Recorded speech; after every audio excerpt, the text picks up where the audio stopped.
చేవెళ్ల లోక్సభ నియోజకవర్గాలలో రేపటి నుండి బీజేపీ విజయ సంకల్ప యాత్ర తాండూరు నుండి ప్రారంభం.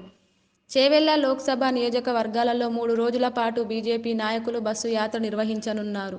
రేపు సాయంత్రం వికారాబాద్ బీజేఆర్ చౌరస్తాలో రోడ్ షోలో కరీంనగర్ ఎంపీ బండి ప్రసంగించనున్నారు. పార్టీ నాయకులు, కార్యకర్తలు భారీ సంఖ్యలో పాల్గొని విజయ సంకల్ప యాత్రని విజయవంతం చేయాలని, రాబోయే పార్లమెంట్ ఎన్నికలలో తెలంగాణ రాష్ట్రంలో 12 స్థానాలలో బీజేపీ విజయం సాధిస్తుందని ధీమా వ్యక్తం చేశారు మాజీ ఎంపీ కొండ విశ్వేశ్వర్ రెడ్డి. యువత అన్ని పార్టీలు ఇడిచిపెట్టి మోడీ గారిని మళ్ళా గెలిపించాలని పట్టుదల పెట్టి ముందుకు వస్తుంది. చేవెళ్ల పార్లమెంట్లో జాతీయవాదం చాలా గుంజుకుంటున్నది, దినం గుంజుకుంటున్నది. వచ్చే ఎన్నికలలో మనకు భారీ మెజారిటీతో గెలుస్తామని అనుకుంటున్నాము. ఇవే కాక వారు వికసిత్ భారత్ అనే ప్రోగ్రామ్ అయినా, ఏదైనా ఫైనాన్స్ అయినా, బిజినెస్ అయినా, రాజకీయాలైనా గ్రామీణ ప్రాంతంలో మొదలుపెట్టాలి. అందుకే ఎప్పుడు లేనట్టు ఒకప్పుడు కేంద్ర బ్యాంకులు అన్నిట్లో ఎక్కువ లోన్స్ ఇచ్చేది పెద్ద పెద్ద పెట్టుబడిదారులు. కానీ ఇప్పుడు చూస్తే స్టేట్ బ్యాంక్ ఆఫ్ ఇండియా అంటే ప్రభుత్వ బ్యాంక్, అది పేదోళ్ళకే ఫస్ట్ ఇస్తుంది, ఆ ఇండస్ట్రియలిస్ట్కు లాస్ట్ ఇస్తుంది. దానివల్ల పేదోళ్ళకే కాక బ్యాంక్ కూడా లాభమవుతుంది. ఎందుకంటే పేదోళ్ళు మిత్తిలు కడతారు, వేరే వాళ్ళు అప్పులు తీసుకొని పారిపోతారు. అందుకే ఈ లాస్ట్ 2 ఏళ్లలో స్టేట్ బ్యాంక్ ఆఫ్ ఇండియా ఏదైతే ఎప్పుడు అదే దివాలా తీసిందో, ఇప్పుడు దాని ప్రాఫిట్ రిలయన్స్ ఇండస్ట్రీస్ కంటే, అంబానీ కంటే ఎక్కువ ప్రాఫిట్స్ వచ్చినాయి. అట్లే కేంద్ర వ్యవస్థలన్నీ ఒక దిక్కు, అన్నిట్లో ఎక్కువ షేర్ ప్రైజెస్, అన్నిట్లో ఎక్కువ లాభం. 60 ఏళ్ళ లేని లాభం ఇప్పుడు వస్తుంది, 60 ఏళ్ళ లేని షేర్ ప్రైజెస్ మీదికి పోతున్నాయి. ఒకది కలిసి చూస్తే ఇక్కడికి మన రాష్ట్రం దివాలా తీసింది, ఏమీ లేవు. అయినా కూడా కేంద్ర ప్రభుత్వం మన రాష్ట్రం సపోర్ట్ ఇస్తుంది.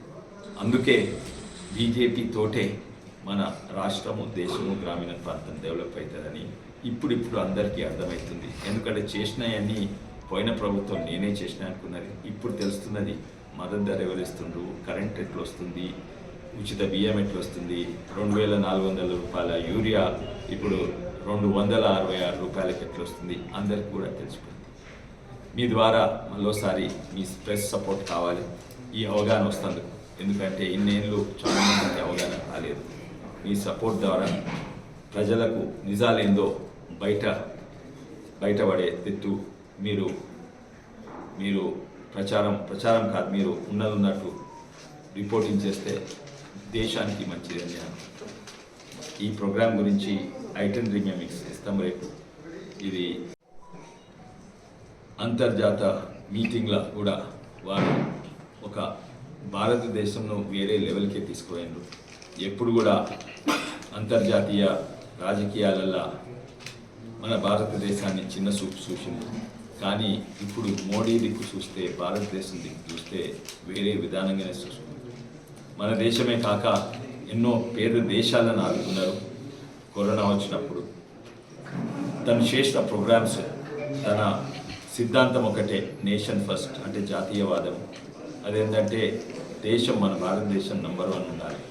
కానీ అటు దేశం గురించి మాట్లాడినా కూడా తన సిద్ధాంతం ఏంటంటే అంత్యోదయ, అన్నిట్లా లాస్ట్ మ్యాన్ ఫస్ట్ అయ్యే వరకు మన దేశం బాగుపడదు. ఆయన దేశము అంతర్జాతీయ రాజకీయాలు ఉన్నా కూడా తను ఏం కార్యక్రమం చేయాలనో మొట్టమొదలు మన గ్రామీణ ప్రాంతంలో మొదలు పెట్టాలి. ఎందుకంటే గ్రామీణ ప్రాంతం అభివృద్ధి అయితేనే రాష్ట్రాల అభివృద్ధి అవుతాయి, రాష్ట్రాల అభివృద్ధి అయితేనే దేశం అభివృద్ధి అవుతుందని ఎన్ని ప్రోగ్రామ్స్ చేసింది.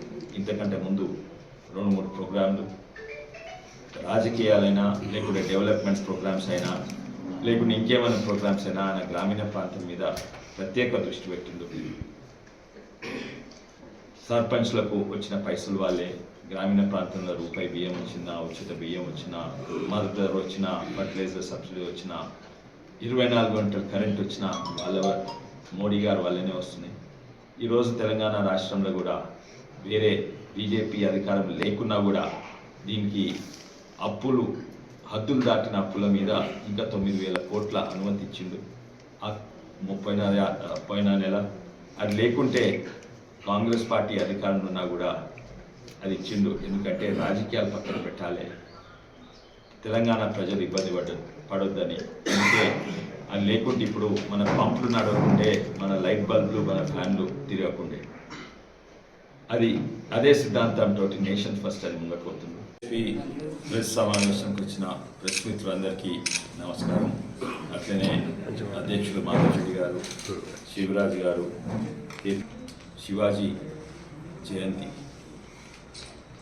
ఈ సందర్భంగా తను ఎట్లయితే మొత్తం భారతదేశం ఒకటి చేసిండో, మొఘల్ సామ్రాజ్యాన్ని ఎదుర్కొండో, ఆయన ఎటు పోయినా విజయమే సాధించిండో, ఈ సందర్భంలో రేపటి సంధి భారతీయ జనతా పార్టీ కూడా ఒక విజయ సంకల్ప యాత్ర మొదలు పెడుతుంది. ఈరోజు పార్టీలకు అతీతంగా శివాజీ మీద అభిమానం ఉన్నోళ్ళు, దేశం మీద దేశ ప్రేమ ఉన్నోళ్ళు అందరూ కూడా ఒకటైతున్నారు, ఒకటే దిక్కు చూస్తున్నారు. అది ఒక జాతీయవాదం ఉన్న పార్టీ బీజేపీ దిక్కే చూస్తున్నారు. మొన్న ఎవరికి వేసినా అది వేరే, అది అసెంబ్లీ ఎలక్షన్స్. పార్లమెంట్ ఎలక్షన్ అయితే మోడీ దిక్కే, ఒక దేశానికి పనిచేస్తున్న నాయకుని దగ్గరికి దిక్కే చూస్తున్నారు. మన ప్రాంతంలో చేవెళ్ళ పార్లమెంట్లో తాండూరులో మొట్టమొదలు ప్రారంభమైంది విజయ సంకల్ప యాత్ర. అక్కడ కేంద్ర మంత్రివర్యులు బిఎల్ వర్మ గారు వస్తున్నారు. అట్లనే మన ప్రియ నాయకుడు, ఒక youth icon, Telangana youth icon MP Bandi Sanjay గారు వస్తున్నారు. ఇది తాండూర్ మధ్యలో పోలీస్ స్టేషన్ దగ్గర ఉన్న చౌరస్తాలు మొదలైతే పోలీస్ పర్మిషన్లు కూడా తీసుకున్నాం. ఇది చూసి మొత్తం తాండూర్ యువత గ్రామం నుంచి వస్తున్నారు. కానీ మీ ద్వారా కూడా కొంతమంది పెద్ద మనుషులకు తెలవాలని, మీ సపోర్ట్ కూడా కావాలి. అందరికీ తెలియాలంటే ఈ సభ రేపు మొదలైతుంది. అక్కడి నుంచి దారూర్, వికారాబాద్, పరిగి, చేవెళ్ళ మరియు మహేశ్వరం, రాజనగర్, షరీంపల్లి అంతటా పోతుంది. ఇది 3 రోజుల మొత్తం కంప్లీట్ అవుతుంది. ఈ 7 నియోజకవర్గాలు. ఈరోజు మోడీ గారు చేస్తున్న పని ఇక్కడనే కాక మన గ్రామీణ ప్రాంతంలో కూడా కాక